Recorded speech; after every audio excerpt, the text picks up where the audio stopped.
அவங்க அட்வொகேட். இப்போ என்னன்னு பார்த்தீங்கன்னா, நம்ம கர்நாடகா கவர்மெண்ட், நம்ம தமிழ்நாடு கவர்மெண்ட் ஆவின் மாதிரி, கர்நாடகா கவர்மெண்ட் கேஎம்எஃப் நம்ம ஆவின் மாதிரி, ஆவின் பால் இருக்குல்ல தமிழ்நாடு கவர்மெண்ட் ஆவின் பால், அது மாதிரி கர்நாடகாவில் கேஎம்எஃப்னு சொல்லிட்டு நந்தினி பால் விடுறாங்க.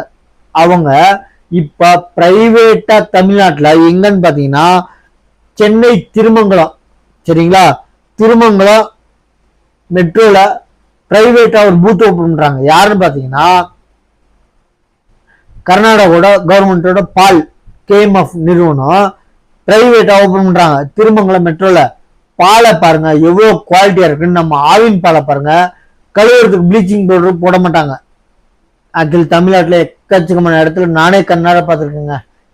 வீடியோ எடுக்கணுன்றாங்க, உள்ள போகும்போதே போனை பிடிக்குவாங்க வக்கீலுங்க, இந்த மாதிரி ரிப்போர்ட்டர்லாம் போனா. அது ஆக்சுவலி அதை சாப்பிட்டு நிறைய பேருக்கு வயிற்று போக்காயிருக்கு. நம்ம ஆவின், அதாவது அவங்க பால் அந்த சுத்திகரிக்கப்பட்ட மெஷின்ஸ் எல்லாம் கழுவுறதுக்கு ஃபினாயில் ஊற்றுவாங்க, ப்ளீச்சிங் பவுடரு, அதை போட்டால் கூட பரவாயில்ல.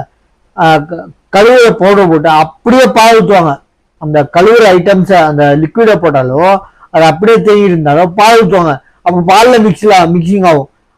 நம்ம இந்த நந்தினி வருது பாருங்க, திருமங்கலம் மெட்ரோ ஸ்டேஷன்ல இப்போ பிரைவேட் ரீட்டைலாக ஓப்பன் பண்ணுறாங்க. அதை வாங்கி பாருங்க தமிழ்நாடுங்க, எவ்வளோ கெட்டியா இருக்கு, எவ்வளோ குவாலிட்டியா இருக்குன்னு. நான் வந்து அந்த கவர்மெண்ட் மேல சொல்ல, நானும் வீட்டில் யூஸ் பண்றது ஆவின் தான் யூஸ் பண்றேன். இப்போ கர்நாடகா கவர்மெண்ட் அது ரொம்ப ஈஸியா, ஆக்சுவலி பால் ரேட்டும் கம்மி, நம்ம தமிழ்நாடு அளவுக்கு இல்லை, பால் எல்லா இடத்துலயும் ஒண்ணுதாங்க. நான் என்ன சொல்றேன், அந்த கவர்மெண்டால கொடுக்க முடியும்னா ஒன்னே கொடுக்க முடியல. நான் என்ன சொல்றேன், அவன் வந்து 45 ரூபாய்க்கு லிட்டர் கொடுக்கும்போது நீ எதுக்கு ஜாஸ்தி கொடுக்குற? அவன் 40 ரூபா தாங்க லிட்டரு தமிழ்நாடு கர்நாடகா கேஎம்எஃப் நந்தினி. இன்னைக்கு ஆக்சுவலி இந்த ஒரு 2-3 மாசத்துக்கு 2 ரூபா ஜாஸ்தி பண்ணியிருக்காங்க. அப்ப 42 ரூபா லிட்டருக்கு அவனால கொடுக்க முடியும். நான் கர்நாடகா கவர்மெண்ட்னால, தமிழ்நாடு கவர்மெண்ட்னால ஏன் கொடுக்கல? திருமங்கலம் மெட்ரோ ஸ்டேஷன்ல கவனிச்சிருக்கோம், திருமங்கலம் மெட்ரோ ஸ்டேஷன்ல பிரைவேட் அவுட்லெட் ஓபன் பண்ண போறாங்க, நந்தினி கேஎம்எஃப் ஸ்டோரு. அதுல வாங்கி பாருங்க, குவாலிட்டி எவ்வளவு தரமா இருக்குன்னு பாருங்க. இப்ப இருக்க கவர்மெண்ட் என்ன கலப்படம் பண்றான்னு பாருங்க, அதுல எப்படி லாபம் சம்பாதிக்கணும் பாருங்க.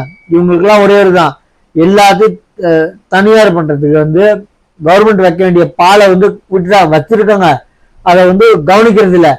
டாஸ்மார்க்ல எவ்வளவு லாபம் வருது, இந்த பால்ல எவ்வளவு, அதாவது பால்ல லாபம் வருதா, பால் அந்த ஆவின் வேலை சேர்க்கிறேன்னு சொல்லிட்டு எவ்வளவு கோழி சுட்டி இருக்காங்க வேலை சேர்க்கிறேன்ட்டு. என்ன பாருங்க, இந்த திருமங்கலம் மெட்ரோ ஸ்டேஷன்ல நந்தினி பூத்து கூட சீக்கிரத்தை ஓபன் பண்ணிருக்காங்க, ரெடி பண்ணிருக்காங்க அப்படின்றாங்க இன்டீரியரு. அதை வந்ததுக்கு அப்புறம் அதை வாங்கி பாருங்க சென்னை மக்கள், எவ்வளவு குவாலிட்டியா இருக்கு. அப்ப பாருங்க நம்ம தமிழ்நாடு கவர்மெண்டோட பால் அவன் ஒண்ணு தங்கத்தை கரைக்கல, சரிங்களா. அவன் குவாலிட்டியா இருக்கிறது வந்து 42 ரூபா குவாலிட்டி விட்டுருங்க. அவன் பால் தண்ணியோ பாலோ நீயோ தானே கொடுக்குற, அவன் 42 ரூபா கொடுக்குறான்னா தமிழ்நாடு கவர்மெண்டால ஏன் 42 ரூபா கொடுக்க முடியல? நல்லா யோசிங்க. அந்த பாலை வாங்கி சென்னை மக்களை குவாலிட்டியை டிஃபர் பண்ணுங்க. நம்ம சேனலை சப்ஸ்கிரைப் பண்ணி பாருங்க. தேங்க்யூ.